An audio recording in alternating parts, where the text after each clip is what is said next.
Hello everyone, this is Rakhi Yadav and today I am going to tell you a story and the story is about a mouse. So the title of the story is हम किसी से कम नहीं। तो आइए शुरू करते हैं। एक जंगल था। उस जंगल में बहुत सारे जीव जंतु बड़े ही आराम से रहते थे। उस जंगल का राजा शेर शादी करने वाला था, परंतु उसने एक छोटे चूहे को निमंत्रण ही नहीं भेजा। भला क्यों? क्योंकि उसने सोचा कि चूहा तो बहुत छोटा और कमज़ोर है, तो उसको निमंत्रण भेज के मेरा क्या फ़ायदा होने वाला है। यह सोचकर चूहा बड़ा ही हताश हुआ, बड़ा ही निराश हुआ। चूहे ने सोचा कि क्या मैं इतना छोटा और कमज़ोर हूँ। यह सोचकर चूहे को बड़ा ही गुस्सा आया।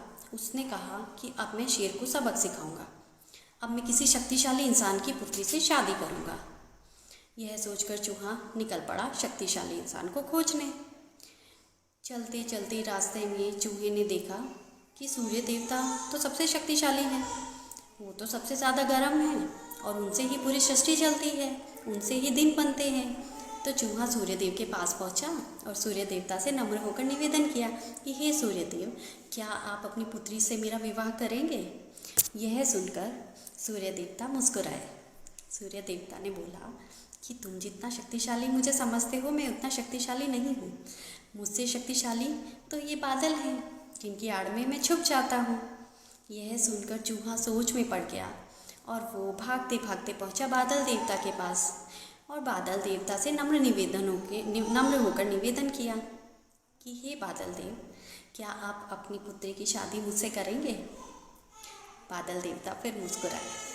उन्होंने बोला, हे पुत्र, मैं इतना शक्तिशाली नहीं हूँ जितना तुम मुझे समझते हो। मुझसे शक्तिशाली तो ये पवन है जो मुझे उड़ा ले जाती है, कभी भी कहीं भी। यह सुनकर चूहा भागा भागा पवन देवता के पास पहुँचा और पवन देव से नम्र होकर निवेदन किया, हे पवन देव, क्या आप अपनी पुत्री का विवाह मुझसे करेंगे? आप तो सबसे शक्तिशाली हैं। यह सुनकर पवन देव फिर मुस्कुराए। पवन देव ने बोला, हे पुत्र, मैं इतना शक्तिशाली नहीं हूँ जितना तुम मुझे समझ रहे हो। कोई है जो मुझसे भी ज़्यादा शक्तिशाली है। चूहा फिर सोच में पड़ा कि भला अब कौन बचा। तो पवन देव ने मुस्कुराते हुए बोला कि ये पहाड़ देख रहे हो, ये पहाड़ तो मुझसे ज़्यादा शक्तिशाली हैं। इनकी आड़ में तो मैं कहीं छुप ही जाता हूँ, मेरा तो अस्तित्व ही खत्म हो जाता है इनकी आड़ में। यह सुनकर चूहा भागा भागा पहाड़ों के पास पहुँचा और पहाड़ के देवता को बोला, हे पहाड़ देव, क्या आप अपनी पुत्री का विवाह मुझसे करेंगे? पहाड़ देव भी मंद मंद मुस्कुराए और बोले, हे चूहे, हे पुत्र, तुम छोटे ज़रूर हो, समझदार भी हो, किंतु कोई है जो मुझसे भी ज़्यादा ताकतवर है, जिसके बारे में तुम नहीं सोच पा रहे हो। यह सुनकर चूहा बोला कि भला अब कौन बचा?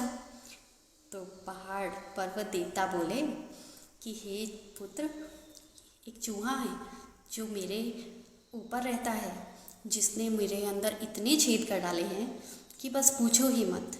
मैं इतना कमज़ोर हो गया हूँ कि मेरा शरीर मेरा साथ नहीं देता है। चूहे ने सोचा कि भला एक छोटा सा चूहा इतना शक्तिशाली कैसे हो सकता है। तब उसको समझ आया और वो चूहे के पास जाकर उससे उसकी पुत्री के लिए प्रार्थना करने लगा। चूहा और चूहिया की शादी हो गई और दोनों खुशी खुशी रहने लगे। चूहे को एक सबक मिला। क्या सबक मिला?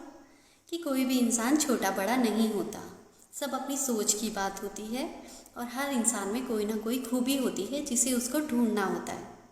तो बच्चों, आपको आज की कहानी पसंद आई? कैसी लगी? मुझे ज़रूर बताना।